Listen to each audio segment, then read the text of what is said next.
quando a gente pensa em câncer, não tem como a gente não pensar em minimizar danos celulares. Priorizam a própria saúde. É. Se você consegue prevenir antes, você tem uma sequela muito menor. Pode melhorar, a gente sempre tem que esse olhar, se a gente pode melhorar todos os dias, né? Então, E por que não? E por que não?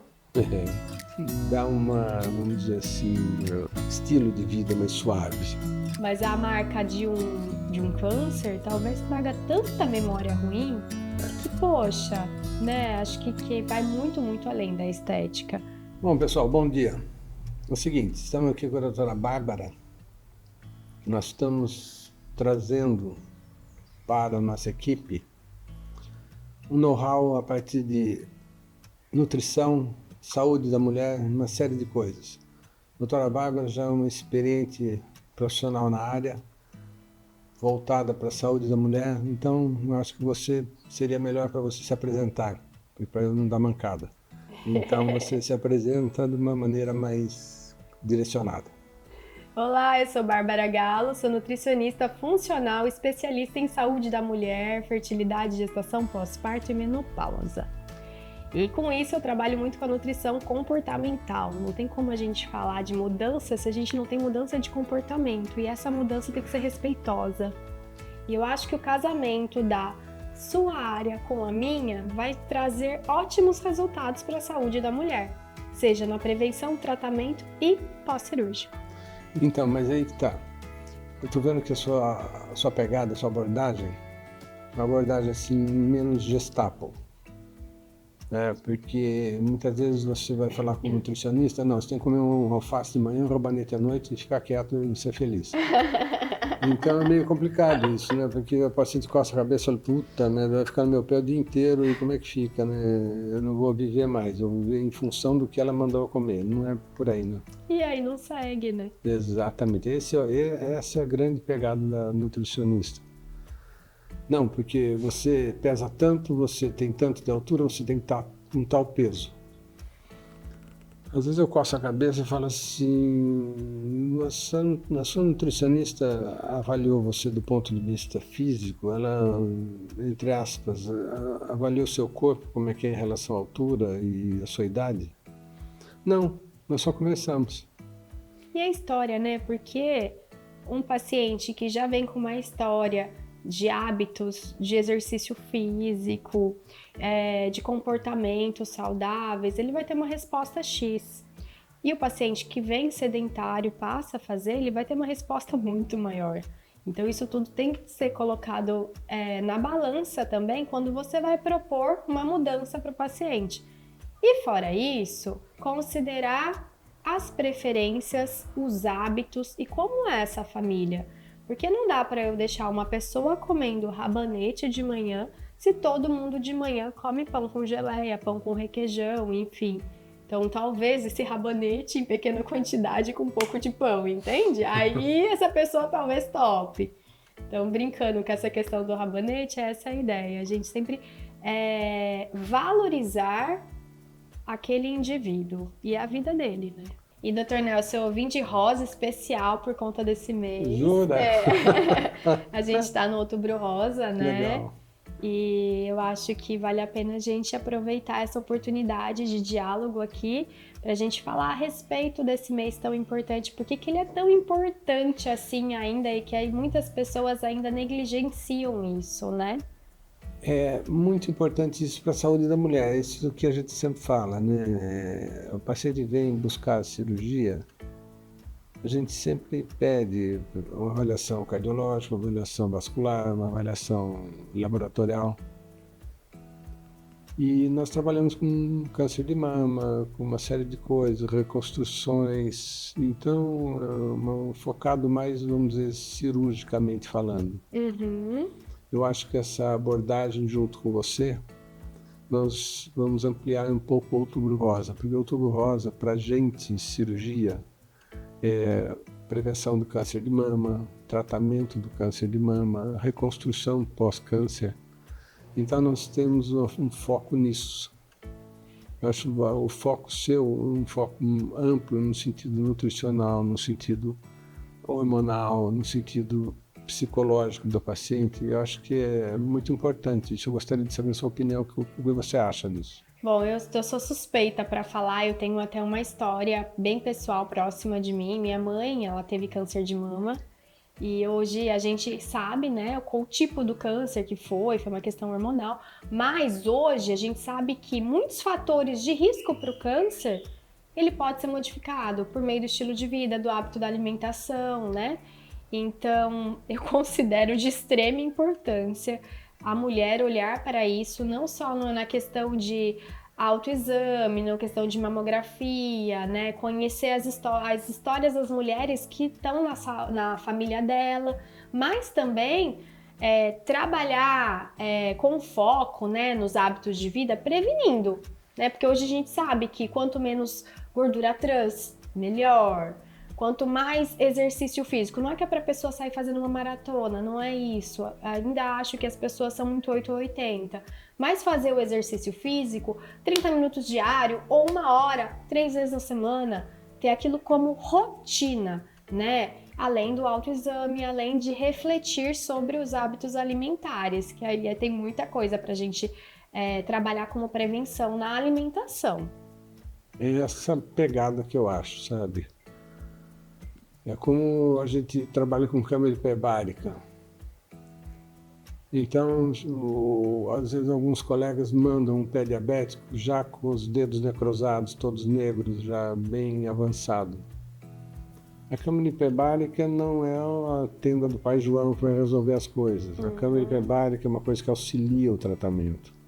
Então, da mesma forma que nós estamos falando aqui, começar antes. Exato, com uma estratégia preventiva, né? De autocuidado mesmo. No caso do diabetes, né? Tenho diabetes? Tenho, mas eu posso reduzir a evolução dele? Eu posso viver bem com ele? Posso. Assim como, no caso, pessoas que infelizmente tiveram câncer, pode prevenir um segundo? Com hábitos de vida? Poxa, a gente tem essa carta, né? Por que não ter ela ali no bolso, né? Não, então, ter essa carta, como você falou, junto, trabalhar junto, não negligenciar. exato. Na hora que a coisa apertou, na hora que o diagnóstico foi feito, aí corre atrás. Às vezes é um pouco tarde, entende? Então essa visão você passaria para o paciente, o que a gente possa também auxiliar isso do ponto de vista cirúrgico, acho que é muito importante. Isso aí as pacientes vão se beneficiar com isso tudo. Com certeza, durante o tratamento, pós-tratamento, na parte preventiva, mas também na parte de recuperação, ter uma boa recuperação, viver bem com aquilo, né? Então eu acho que quando a gente pensa em câncer, não tem como a gente não pensar em minimizar danos celulares, porque teve em algum momento uma modificação nas células e uma progressão daquilo, uma multiplicação daquilo. E como que a gente consegue minimizar isso? Com, claro, evitar poluentes. Tem coisa que é do ambiente, mas o que a gente está ingerindo que consegue evitar? Uma beta-glucana da aveia, alimentos antioxidantes, alimentos coloridos. Tudo que é colorido tem pigmento, são os pigmentos que são os antioxidantes, os compostos funcionais. Então isso a gente tem que pôr na alimentação. Não é que é para a pessoa comer romã o dia inteiro, sair atrás de fisales que a gente nunca encontra. Não é isso. É comida caseira, frutas da época, né? Porque quanto mais da época, mais o nosso solo, da nossa terra, que é muito rica, melhor. Sem dúvida. É isso aí. Por falta de tempo, acho que grande parte, por falta de se priorizar. Isso é muito importante, porque o que você falou, as pessoas não priorizam a própria saúde. Principalmente mulher, vai cuidar dos pais, cuida do marido, aí cuida dos filhos, é a hora que vê, cuida até do cachorro, do gato, enfim, mais ou menos Isso é muito importante. se põe de lado, né? O que a gente fala, visando o outubro rosa, visando o câncer de mama, o autoexame, a atenção consigo mesma, a visita ao ginecologista, a orientação nutricional, tudo isso faz parte de um conjunto de fatores que vão minimizar o risco, vão minimizar as sequelas futuras. Se você consegue prevenir antes, você tem uma sequela muito menor. Isso é bem... Exato. E muitas pessoas ainda têm nutrição como algo, tem excesso de peso, tem que passar com o nutricionista. Tem um problema de saúde, tem que passar com o nutricionista. Não preventivo. Porém, tá mudando, né? Tá mudando. É algo que as pessoas estão hoje considerando, poxa, é igual dentista. Eu vou no dentista só quando eu tenho uma cárie ou eu vou para fazer limpeza semestral? Vou para fazer limpeza? Vou para verificar se tá tudo bem?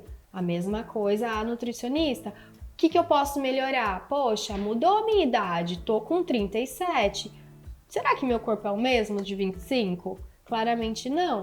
Então, o que eu tenho que colocar ali dentro do que eu gosto, que vai me ajudar a prevenir doenças, vai me ajudar a ter uma menor perda de massa magra, vai me ajudar a ter uma mobilidade legal para eu brincar com os meus filhos, com os meus cachorros, eu ajudar os meus pais, enfim. Cada um tem a sua história, né? Sim. Mas que vai me ajudar na minha qualidade de vida. Então, eu acho que isso é algo que a gente tem ainda um preconceito com a nutrição, assim como com a cirurgia. A cirurgia, muitas pessoas entendem que a cirurgia é só quando precisa muito. Não, se a pessoa está sentindo necessidade, vai fazer. Assim como a nutrição. Sim. Né? Pode melhorar, a gente sempre tem que esse olhar, se a gente pode melhorar todos os dias. Né? Então, e por que não? E por que não? Você vai me fazer bem, né? Bem legal isso, por que não? A reconstrução mamária, você reconstrói a cabeça. A reconstrução mamária, você reconstrói o corpo. Você reconstrói a mulher. É isso, com certeza. Então, você vê aquilo um pouco mais além da mama, um pouco mais além da mama deformada, da mama reconstruída. A história daquilo, a história da mulher, a história de tudo, que de repente o diagnóstico é uma coisa muito incisiva. O diagnóstico é agressivo. Né? O paciente tem um diagnóstico, e agora? Vou acabar minha vida? Muitas vezes não. A maioria das vezes não, que o tratamento do câncer de mama é muito evoluído atualmente. Então você tem, vamos dizer, cura praticamente em 90% dos casos. É um índice muito alto de cura. Mas como nós falamos agora um tempo atrás, não podemos negligenciar isso. Temos que estar atento. A reconstrução é válida, muito válida. Não, vou ficar mutilada. Nossa, tem casos de reconstruções mamárias que a paciente praticamente nem percebe o que aconteceu. A vida segue, né? E não tem aquela memória negativa. Acho que é diferente, por exemplo, de uma marca de uma cesárea que vem com uma história bonita por trás, né? E que às vezes a pessoa não gosta. Eu, por exemplo, não gosto muito da minha. Mas é um exemplo. Mas a marca de um câncer talvez traga tanta memória ruim que, poxa, né? Acho que vai muito, muito além da estética. É uma questão de saúde. Sei lá, física e mental. Física e mental, exato. A reconstrução mamária depende de cada caso, depende do tipo de câncer, depende do diagnóstico precoce, do diagnóstico mais tardio, quando foi agressiva a cirurgia. Então, são N fatores que influenciam na reconstrução. A maioria das cirurgias de mama, quando são bem diagnosticadas, bem conduzidas, a reconstrução é imediata. Então você faz a retirada do câncer, nós fizemos inúmeras vezes aqui. Você tem o patologista do lado de fora, você remove o tecido cancerígeno, ele dá na hora para a gente, a margem está livre. O paciente tirou toda a lesão. Você reconstrói na hora. Muitas vezes sai como se fosse uma mamoplastia. Uhum. Entende? Então ela sai com as suas incisões clássicas de uma mamoplastia. Então ela não vai sentir aquela agressão cirúrgica, fiz o diagnóstico, fiz a cirurgia, estou mutilada.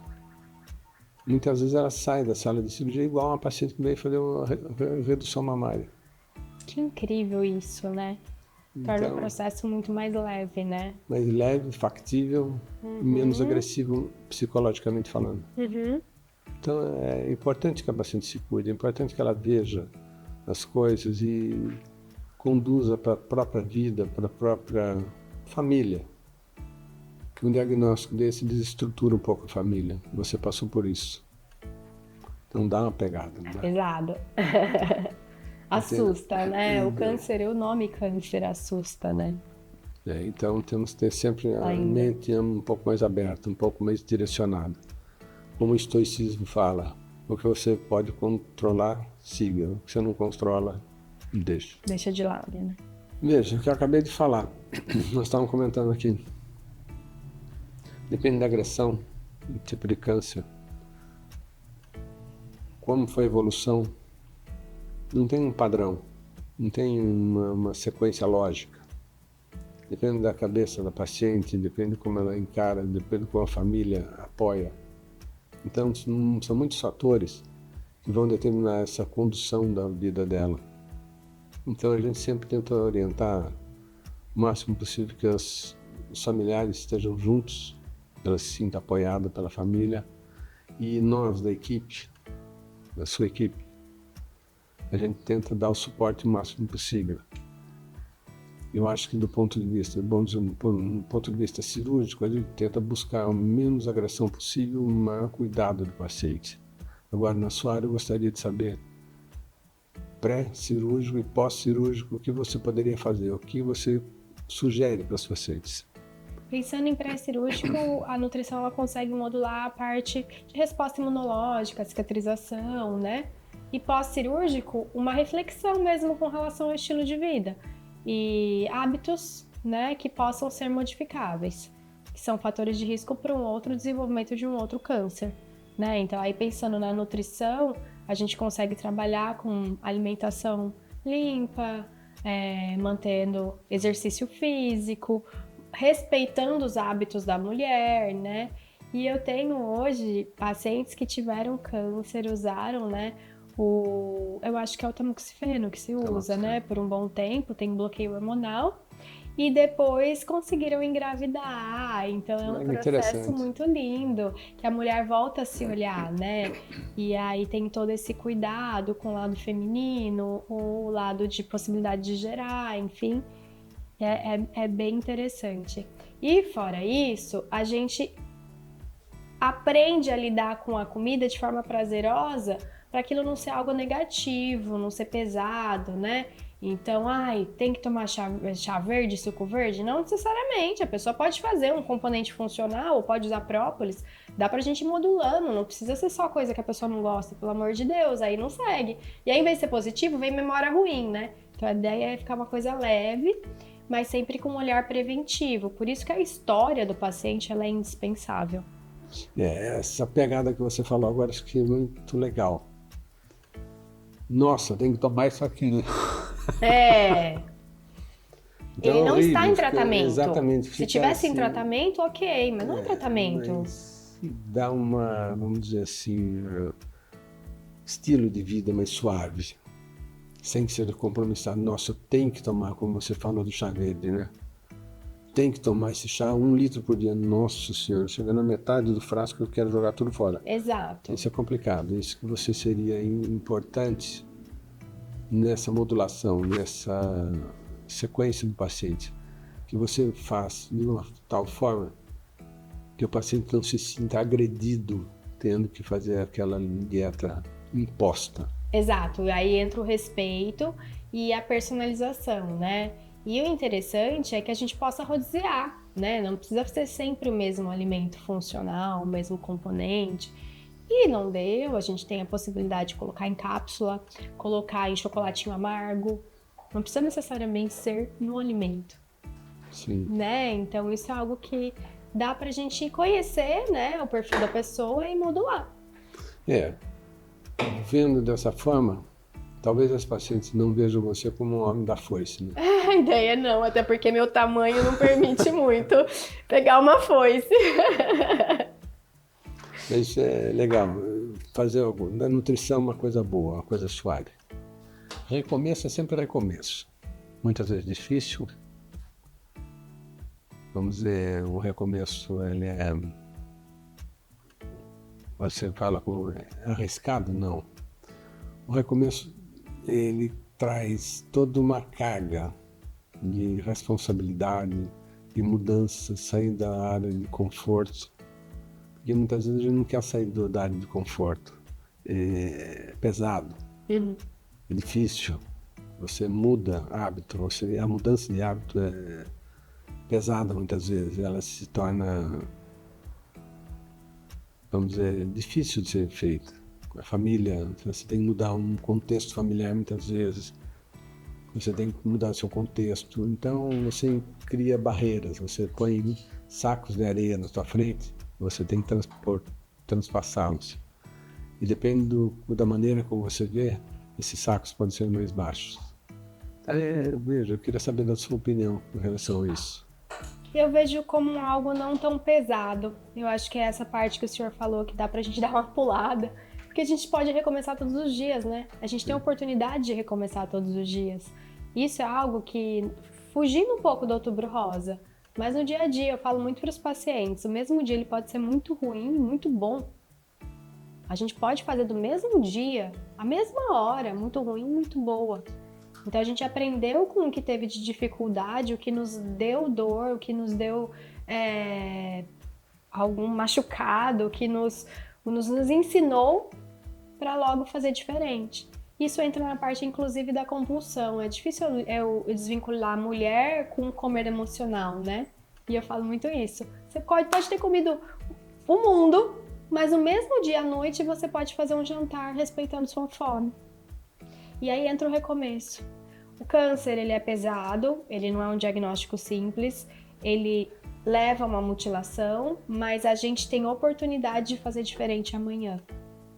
Graças a Deus, né? A gente tem um bom prognóstico, inclusive no câncer de mama, de tratamento, né? De sarar, de cura, de fazer a cirurgia para manter um visual, um bem-estar emocional, físico, né? E seguir da melhor forma, como uma mudança, como um recomeço. Exatamente, o recomeço está sempre aberto, né? Sempre, e acontece todos os dias, em todos os âmbitos da nossa vida, né? Vai depender de como você vê. Exato. Uma grande barreira ou simplesmente um caminho a ser transposto. Do ponto de vista cirúrgico, falando em termos de câncer de mama, vamos dizer assim, infelizmente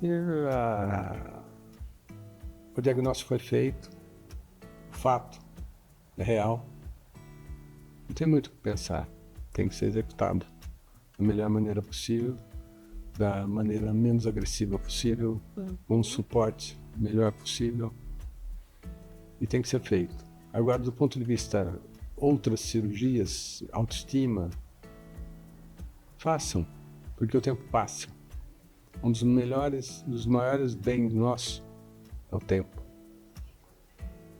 Sabemos sempre que nós iremos morrer, essa é a grande verdade, não do ponto de vista ruim isso, é uma verdade. Então o tempo é o nosso bem mais precioso, porque não que a vida seja longa ou curta, depende do que você faz durante a vida. Ela pode ser grande ou pode ser pequena, depende de como você, vamos dizer, utilizou o seu tempo. Então o tempo a gente deve respeitá-lo de uma maneira muito importante. Porque ele não volta. Ele não volta. E podemos ficar com uma cicatriz ou podemos ficar felizes, né? Exatamente, depende do ponto de vista. Você, nossa, vou fazer uma cirurgia de mama. Como há 15 dias atrás, tirei 2,850 kg de mama. Quer dizer, a paciente está rindo com 58 anos de idade. Quer dizer, ela carregou esse peso quase que a vida toda. Desde a puberdade. Podia ter feito com 30, talvez, né? Isso que eu falo tem sua história, né? Mas talvez teria esses 28 anos aí com uma vivência mais feliz com o próprio corpo. Sem dúvida, e é o que eu falo. O paciente vem e faz uma consulta hoje. Ela volta 8 anos depois. Ah, e agora? O que você quer fazer? Então, não fez nada ainda? 8 anos se passaram. Exato. Às vezes é uma pena. Você vê na que a parte nutricional também. É uma pena porque às vezes a paciente se sente com autoestima baixa. Ela continua com a autoestima baixa. Que eu tenho medo, porque eu não penso, estou pensando, estou tentando resolver. E o famoso tempo correndo. indo embora. E é isso. Eu acho que a mulher, ela tá ali com a oportunidade de reescrever a história dela todos os dias, tendo passado por um câncer ou não. E para as mulheres que têm adolescente, mulheres jovens na família, a gente sabe que o diagnóstico ele está sendo cada vez mais precoce, né? A prevalência cada vez de mulheres mais jovens. Então, o autoexame, rever os hábitos de vida, eles são essenciais. Veja, Outubro Rosa tem uma conotação câncer de mama. É importante. E se a gente falar que Outubro Rosa é uma conotação mulher saudável, uma mulher com uma autoestima boa, uma mulher feliz em casa, que teve os filhos, que se cuidou, que fez uma série de coisas, ela olha para os filhos, mas olha para si mesma, se vendo bem. Reescreve esse Outubro Rosa, né? Exatamente, porque deixa de ser aquele tijolo dentro do sapato. O Outubro Rosa que incomoda. Fala em Outubro Rosa, putz, câncer de mama. E se a gente vê o Outubro Rosa como mulher algo positivo, né? Uma mulher bem, uma mulher saudável, uma mulher bonita, que olha para si mesma e fala assim, yes, valeu. Tô me cuidando.